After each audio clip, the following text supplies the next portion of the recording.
ಕನ್ಸಲ್ಟೇಷನ್ಸಲ್ಲಿ ಪ್ರತಿನಿತ್ಯನೂ ಒಂದು thyroid case ಅಂತ ಬಂದಾಗ ಬಹಳಷ್ಟು ಸರಿ ಅದು ಒಂದು ಚಿಕ್ಕ ಏಜಿಂದ ಹಿಡಿದು ಈವನ್ 50-60 ಇಯರ್ಸ್ ಏಜ್ ತನಕನೂ ನಮಗೆ ಫ್ರೆಶ್ ಆಗಿ ಡಯಾಗ್ನೋಸ್ ಆಗಿರೋ ಒಂದು ಥೈರಾಯ್ಡ್ ಕೇಸ್ಗಳು ಬರ್ತಿರುತ್ತವೆ. ಸುಮಾರು ಸರಿ ಇದರಲ್ಲಿ ಇದೇ ಅನುಭವ ಆಗೋದು, ಮೆಡಿಸಿನ್ಸ್ನ ಪ್ರತಿನಿತ್ಯ ತಗೊಳ್ತಾನೆ ಇರಬೇಕು, ಎಲ್ಲಿ ತನಕ ಅಂದರೆ ಲೈಫ್ ಲಾಂಗ್ ಅಂತ.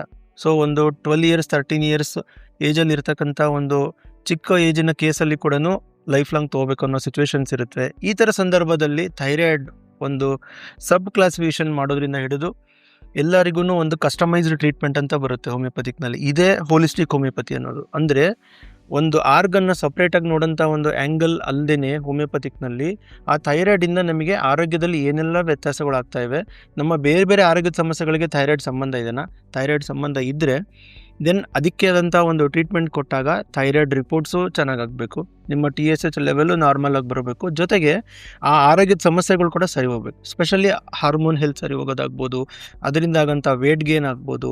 ಭಾಳಷ್ಟು ಸರಿ ಏನೂ ಸಿಮ್ಟಮ್ಸ್ ಇರಲ್ಲ, ಹಾಗೇ ಡಯಾಗ್ನೋಸ್ ಆಗಿರುತ್ತೆ.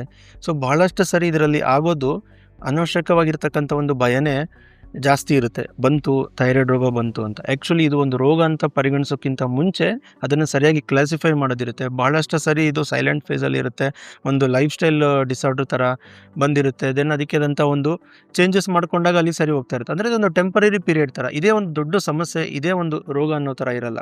ಆ ಥರ ಕಂಡೀಷನ್ಸಲ್ಲಿ ಕೆಲವು ನಾವು ಹೇಳಿದಾಗೆ ಆಟೋ ಇಮ್ಯೂನ್ ಕಂಡೀಷನ್ಸ್ ಬರುತ್ತೆ, ಅವು ಬೇರೆ ಬೇರೆ ಥರ ಇರ್ತವೆ. ಹಾಗಾಗಿ ಎಲ್ಲ ಥೈರಾಯ್ಡು ಒಂದೇ ಥರ ಅಲ್ಲ, ಹಾಗಾಗಿ ಎಲ್ಲದಕ್ಕೂ ಒಂದೇ ಮೆಡಿಸಿನ್ಸ್ ಅಲ್ಲ. ಇದೇ ಹೋಮಿಯೋಪತಿ.